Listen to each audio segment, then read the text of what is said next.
Stevie Nicol is joining me reunited and it feels so good. So Stevie, we can only be talking about one thing, and I know by that smile on your face, you already know what it is. Liverpool, Stevie, because first we saw the match against Leeds and everyone started wondering the fact that Leeds pushed Liverpool kind of to the brink. Were there troubles there, and does Jurgen Klopp need to reinforce his team? But then after that, we saw quite a dominant dismantling of Chelsea, I would say, this week, when a lot of us probably thought that Chelsea were going to win that match, Stevie. So how do you see it 2 games in? Well, first of all, I didn't think Chelsea were going to win that match. So get Shock. Listen, I think the performance against Leeds was worrying because a defence that had been so solid, so just commanding of anybody that were up against, just looked so brittle. And that was the concern. I still think there are concerns. It was better against Chelsea with Fabinho in there. Now, Gomez was injured, so we don't know whether that change would have made anyway. The one thing that would concern any Liverpool fan right now is, will that defence be back to what it was? All right, well, I mean, I'm sure that one of the things that has gotten Liverpool fans excited was the 2 signings that we have seen so far. Diogo Jota and, of course, Thiago Alcantara. Let's start off with Thiago Alcantara. I know there's been a lot of talk about him, but we got to see 45 minutes from him against Chelsea, and really and truly, he definitely impressed. So how excited are you to have him at Liverpool? Oh, absolutely. It was a great game for him to come into, playing against 10 men. Liverpool were always going to have the ball. And if there's one thing this guy can do, is pass the ball. He doesn't give it away. He always finds a teammate. And so it was really easy for him against Chelsea. He did unfortunately give a penalty away. But what he gives Liverpool is options in the middle of the park.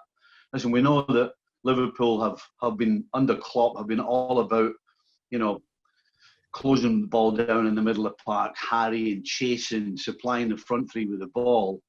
But what Thiago gives you is a little bit more subtlety in the middle of the park, where he can actually pick passes and be a little bit more creative, because that's not what Liverpool's been about in the middle of the park.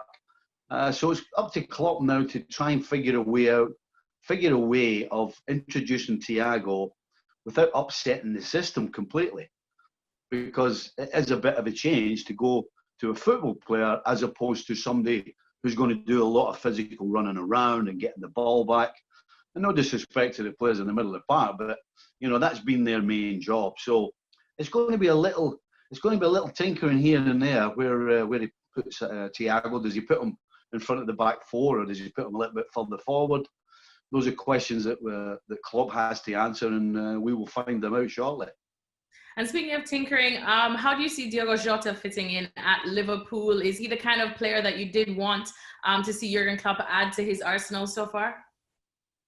Well, there's no doubt that Liverpool needed strengthening up front. The front 3, who we know, if they're fit, will start, but they do need to get some help. And the problem was, you were either, in my opinion, it was either going to have to be an experienced guy like a Cavani or something, or even a Suarez, who were past their best but could still offer something at a real highest level. Or it was a young guy who was coming along who would be quite happy to get an appearance every now and again and sit on the bench. And lo and behold, tell you what, Liverpool didn't have to do us all with signing Jota from Wolves. I mean, the guy's proven in the Premier League. He's clearly happy just to be at Liverpool, and that means that as far as the dressing room and team chemistry is concerned, it's not going to be affected at all. You're not going to have a guy moaning. You're going to have a guy who's absolutely delighted to be there, and a guy that can perform at the highest level of the Premier League. He's scored goals for Wolves. He's done a job elsewhere as well. So this is a great signing, and again, one that caught us all out. And then finally, nothing is really perfect though, even though it does sound all good in the hood for Liverpool, Stevie. So where else would you like to see Jurgen Klopp probably add to? I guess we're kind of back to where we started, Alexis. The only real question mark is centre-back. Gomez hasn't started the season particularly well. The back line hasn't started it particularly well. But, if there's a wish list, then it would be another Van Dijk-esque type of player, a dominant centre back who who can play, but who's hard-nosed as well. So that would be the wish list. But to be honest, we shouldn't complain. Liverpool are not in a bad position. Thanks so much for watching ESPN on YouTube. And for more sports highlights and analysis, be sure to download the ESPN app. And for premium content and live streaming, subscribe to ESPN Plus.